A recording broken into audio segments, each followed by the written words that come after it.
এ সপ্তাহে 3 দিন গড়াবে না বাসের চাকা।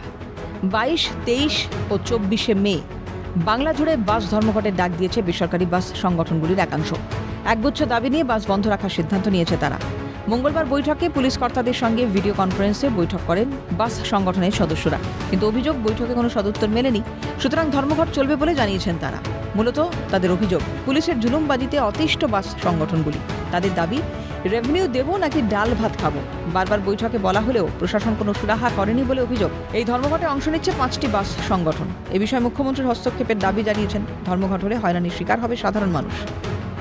আমরা আজকে এসেছিলাম, মিটিং হলো, মিটিংয়ে কোনো সদুত্তর পেলাম না।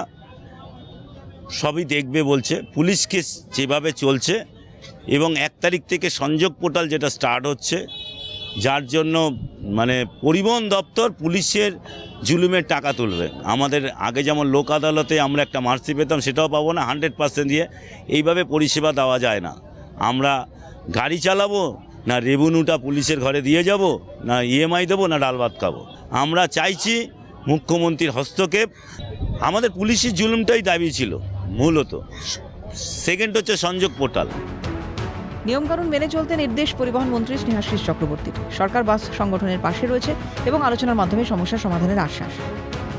আমরা তাদের জানিয়েছি যে আলোচনার মাধ্যমেই সমাধান হতে পারে। বন্ধ কোনো সমস্যার সমাধানের পথ নয়।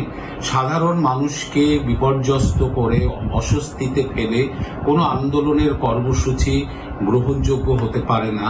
বাস মালিকদেরও বলা হয়েছে যে আপনারা ড্রাইভার কন্ট্রাক্টরকে কাউন্সিলিং করুন, যাতে তারা নিয়ম মেনেই গাড়ি চালায়। আবারও অনুরোধ করছি, ধর্মঘটে যাবেন না, আলোচনা চলতে থাকুক। আপনাদের অনেকটা সমস্যার সমাধান কিন্তু আমরা করতে পারবো। আর ধর্মঘট কখনো কোনো সমস্যার সমাধানের পথ হতে পারে না। 15 বছরের পুরনো বাস বাতিল করার সিদ্ধান্তের বিরোধিতার পাশাপাশি পুলিশি হয়রানি এবং ইচ্ছেমতো টোল ট্যাক্স আদায়ের অভিযোগও রয়েছে। ডিজেলের মূল্যবৃদ্ধি এবং অন্যান্য সমস্যার সমাধান চেয়ে 5 দফা দাবি জানিয়েছেন তারা। এই অভিযোগ আজকের নয়, আগেও একাধিকবার ধর্মঘটে নেমেছে বাস সংগঠনগুলি। এ বিষয়ে বারবার বৈঠক করা হলেও কেন নেই কোনো সমাধান? এদিকে বাস ধর্মঘটের ফলে ভোগান্তি পোহাতে হবে সাধারণ মানুষকে। পরিবহন সচিবের সঙ্গে দীর্ঘক্ষণ আলাপ আলোচনার পর এবং বৈঠকের পর কোনো রকম সমাধান সূত্র বেরোলো না।